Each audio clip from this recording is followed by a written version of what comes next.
Halo gengs, Koca. Jadi hari ini kita bakal bahas sebuah keyboard yang gue yakin kalian pasti nggak asing lagi. Dan itu adalah Pressplay Voyager Lightyear Edition. Atau gampangnya ini yang versi aluminium. Jadi kalau kita lihat sekilas gini doang mungkin nggak terlalu lihat perbedaan ya. Sayangnya sih gue nggak punya Voyager yang dulu untuk kita bisa lihat sebelah-sebelahan.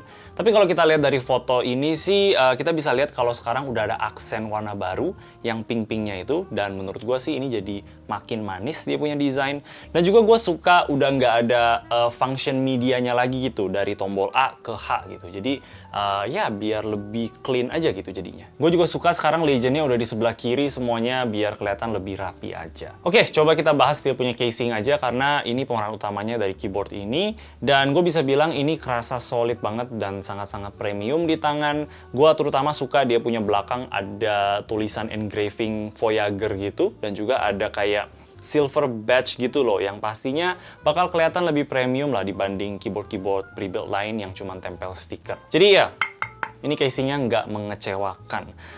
Untuk bawahnya dia nggak ada adjustment fit, tapi menurut gue sih nggak apa-apa karena dia punya typing angle itu udah sangat-sangat nyaman untuk ketik. Casingnya ini masih pakai tray mount, jadi bisa dibilang ini mirip-mirip keyboard Tofu itu sih yang dari KB Defense. Itu kan juga aluminium dan juga tray mount. Tapi dia punya lubang stand off di sini tuh dia nggak universal gitu, dia cuma bisa pakai PCB dan juga plate bawaan dari keyboardnya. Ngomong-ngomong soal PCB, ini udah ikutin tren keyboard tahun 2022. Mereka udah pakai south facing PCB dan ya ini udah aman aja dengan mereka punya cherry profile keycaps. Mantap. Untuk keycapsnya ini pakai PBT die-sub dan gue bisa bilang ini kerasa lebih mewah daripada keycaps OEM yang shine through dari keyboard-keyboard gaming gitu. Kalau kalian punya keycaps mereka yang Shirakawa itu ya ini dia punya bahan mirip-mirip lah, tebelnya juga oke. Jadi ya, gue sih suka sama mereka punya keycaps. Dan pastinya sih gue nggak bakal mau nyalain RGB di keycaps ini sih, karena apa adanya aja udah bagus. Tapi sayangnya kita nggak dapat keycaps apa-apa lagi, cuman ini doang di sini. Biasa kan Pressplay suka kasih apa novelty keycaps gitu yang lucu-lucu buat ekstra-ekstra lah, tapi ya kita nggak dapet di sini. Satu hal yang gue agak bingung itu kenapa Pressplay pilih pause di sini di sebelah backspace. Gue pribadi sih kayaknya nggak pernah sih pakai tombol pause ya. Gue udah terbiasa tombol delete di sebelah backspace itu. Yang sebenarnya sih kita bisa program lagi di dia punya software ya. Gue udah ganti juga sih ini ke delete. Tapi ya bingung aja dari semua tombol mereka pilih tombol pause. Kalau kalian sering pakai tombol pause boleh komen di bawah dan jelasin gue fungsinya apa. Untuk switchnya seperti biasa ada Gateron Brown dan juga Yellow. Tapi untuk Yellow-nya ini dia Gateron Pro Yellow. Mereka udah ada pre-loop-nya dari sananya. Jadi dia halus banget sih. Gue suka sih, dan juga udah nggak ada suara ping dari springnya sama sekali.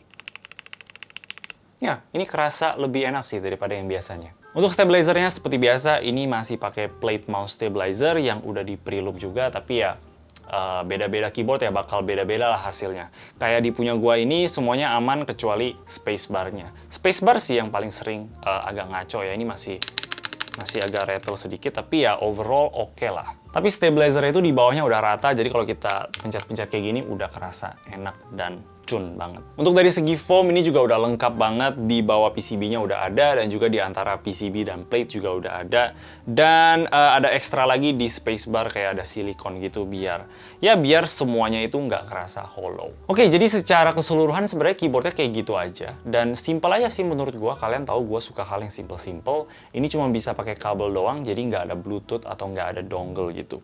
Yang sebenarnya gua sih nggak apa-apa banget, tapi gua tahu kalian pasti ya mungkin mau yang ada wireless-nya lah, tapi ya di sini kita nggak ada. Kalau dari segi pengalaman ketik sih sebenarnya ini masih sama-sama aja dengan keyboard tray mount lainnya.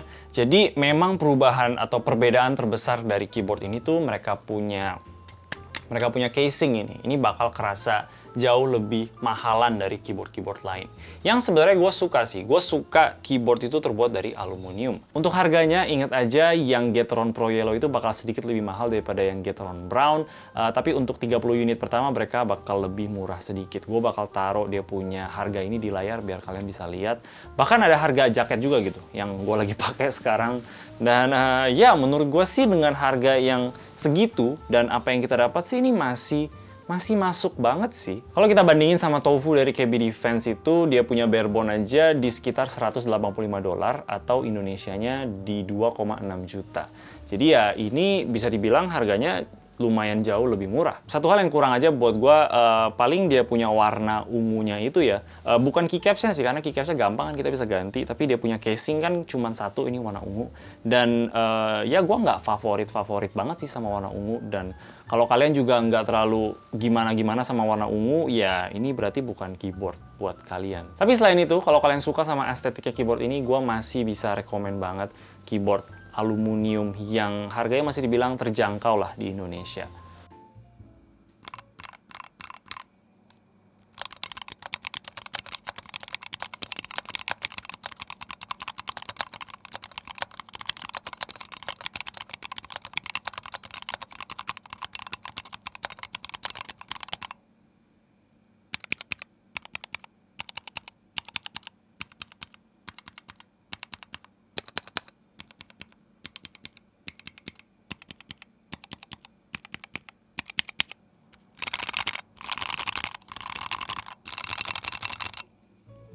Untuk suaranya, menurut gue sih agak sedikit muted gitu ya, kurang keluar aja, mungkin karena banyak foam di dalamnya, tapi ya gue sih nggak ada masalah sama suara kayak gitu, menurut gue tetap crispy aja. Yang penting kita nggak perlu apa-apain dan mereka udah nggak ada suara hollow dan juga nggak ada suara ping dari switchnya. Jadi ya buat gue sih suaranya out of the box itu udah oke. Oke, jadi sebenarnya itu aja sih, ini masih Voyager yang kita kenal, cuman ini lebih level tinggi lagi gitu, udah pakai aluminium dan juga PCB-nya udah self-facing. Dan gue bisa bilang kalau ini adalah keyboard terbaik yang Press Play berikan untuk sekarang. Alright, gue bakal kasih link pembeliannya di bawah untuk kalian-kalian yang tertarik. Dan ya, itu aja dari gue. Kalau kalian suka sama video ini, boleh kasih like dan juga subscribe. Thank you, bye-bye.